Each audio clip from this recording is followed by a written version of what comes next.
नमस्कार। एक बार फिर से आप सबका स्वागत है हमारे इस हिंदी वीडियो चैनल में। आज हम लोग बात करेंगे समास की। समास क्या होते हैं इस विषय में बात कर। आज हम लोग बात करेंगे समास के बारे में। समास को हम लोग इंग्लिश में कंपाउंड भी कहते हैं। अब देखिए समास की परिभाषा क्या है। समास का शाब्दिक अर्थ है संक्षेप। जब भी दोष या दो से अधिक पदों के बीच की विभक्ति अथवा योजक पदों को हटाकर एक नया शब्द बनाया जाता है तो उस संक्षिप्त पद को समस्त पद या सामासिक शब्द कहते हैं। उस समस्त पद में प्रायः दो पद होते हैं। एक होता है पूर्व पद, दूसरा होता है उत्तर पद। जैसे उदाहरण के रूप में एक देखेंगे, समस्त पद है आपका महादेव, एक शब्द है। इसमें पूर्व पद है महा और उत्तर पद है देव। तो जो ये शब्द आपका बना ये सामासिक शब्द है और इसको ही हम समास कहते हैं। समास को जब हम अलग अलग करते हैं तो समस्त पदों को अलग करने की विधि समास विग्रह कहलाती है। यानी कि ये आपका समास बना है और जब हमने इनको अलग किया, समास का अलग अलग किया, तो ये समास विग्रह कहलाया। समास के प्रकार।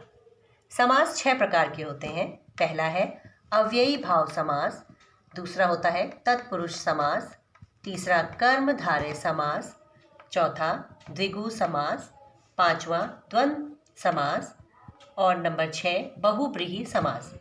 आगे हम लोग इसको डिटेल में पढ़ेंगे कि आगे हम लोग इस समास पे क्या क्या होता है इसके बारे में। अभी हमने आपको बताया कि समास 6 प्रकार के होते हैं। उसमें पहला है अव्ययी भाव समास। अब अव्ययी भाव समास को समझने के लिए पहले इसकी परिभाषा देखते हैं। जिस सामासिक पद का पूर्व पद, सामासिक पद मैंने आपको बताया था जैसे जिसका समास हमने बनाया है, तो जिस सामासिक पद का पूर्व पद प्रधान और अव्यय हो, अव्यय शब्द आपने पढ़ा ही था इससे पहले वाले वीडियोस में, उसे अव्ययी भाव समास कहते हैं। जैसे उदाहरण में देखिए, यथाशक्ति आपका सामासिक शब्द है।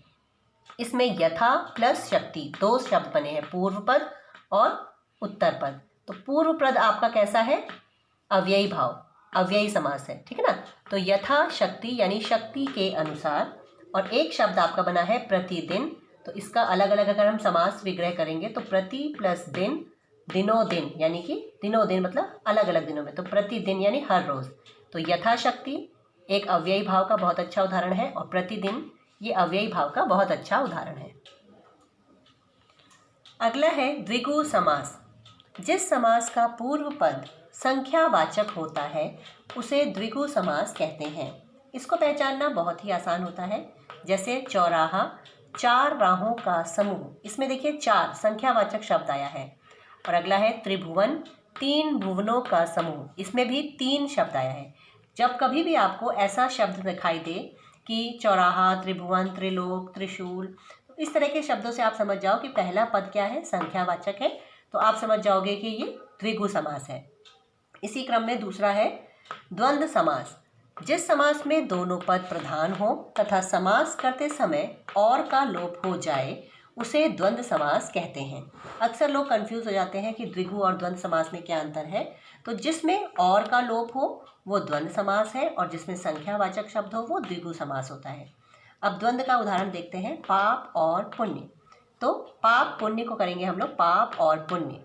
भाई बहन, तो भाई और बहन। जहाँ पर भी आपको लगे कि और शब्द छिपा हुआ है इसमें, तो वहाँ पर होता है द्वंद्व समास, और जहाँ पर संख्या हो वहाँ पर होता है द्विगु समास। चौथा समास है कर्मधारय समास। जिस समास में पहला पद विशेषण तथा दूसरा पद विशेष्य या अथवा पूर्व पद उपमान और उत्तर पद उपमेय का संबंध होता है उसे कर्मधारय समास कहते हैं। पूर्व पद और उत्तर पद आप समझ रहे होंगे। जिस समास में 2 होते हैं, पूर्व पद और उत्तर पद। जैसे नील कमल, तो नील कमल का पूर्व पद है ये और उत्तर पद है कमल। तो नीला है जो कमल, ये कौन सा समास हो गया? कर्मधारय। अगला है महापुरुष, तो महान है जो पुरुष, तो ये हो गया आपका कर्मधारय समास। लेकिन अक्सर बच्चे जो होते हैं कर्मधारय और बहुब्रीहि समास में कंफ्यूज हो जाते हैं क्योंकि देखने में दोनों एक जैसे लगते हैं, लेकिन इनमें एक छोटा सा अंतर होता है। वो क्या है देखिए, बहुब्रीहि समास नंबर 5 जो समास है, इस समास का कोई भी पद प्रधान नहीं होता है। इसमें दोनों पद मिलकर किसी तीसरे अर्थ को स्पष्ट करते हैं। जैसे नीलकंठ, नीला है कंठ जिसका, अर्थात शिव जी। यहाँ पे देखिए नील और कंठ दो शब्द तो हैं, लेकिन किसी तीसरे की ओर संकेत कर रहे हैं, तो वो है शिव जी। तो जब इस तरह के समास आपको देखने को मिले तो वहाँ आप समझ जाइएगा कि बहुब्रीहि समास है। इसी क्रम में अगला है चतुर्भुज, चार है भुजाएं जिसकी, अर्थात विष्णु जी। यानी कि एक नए शब्द की ओर संकेत हो रहा है। तो अब आप समझ गए होंगे कि बहुब्रीहि और कर्मधारय में क्या अंतर है।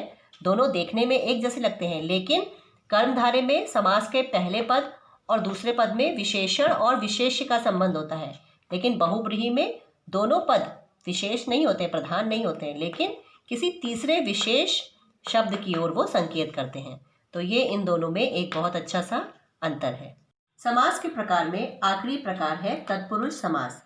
इस समास में प्रथम पद विशेषण और दूसरा पद विशेष्य होता है तथा इस समास में द्वितीया से सप्तमी विभक्ति तक के चिन्हों का लोप होता है। विभक्ति चिन्ह वही है जिसे हम लोग हिंदी में कारक चिन्ह कहते हैं। तो कारकों के आधार पर तत्पुरुष के 6 भेद होते हैं। जैसे आपने कारक में पढ़ा होगा कर्ता ने, कर्म को, करण से, तो कर्ता को छोड़ करके कर्म तत्पुरुष, कर्म का चिन्ह होता है को।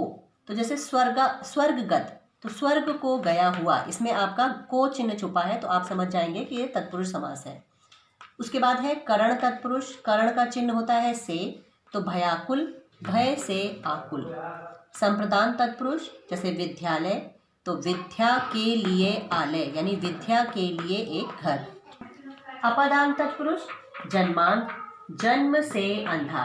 देखिए इसमें भी से है और इसमें भी से है, लेकिन जो अपादान तत्पुरुष होता है उसका जो से होता है उसमें कोई चीज़ अलग होती है। जैसे आंखें, जन्म से अंधा है तो उसकी जन्म से ही आंखें नहीं है, उससे वो चीज़ हटी हुई है। तो जब किसी चीज़ से कोई चीज़ अलग हो जाती है तो वहाँ पर अपादान तत्पुरुष होता है।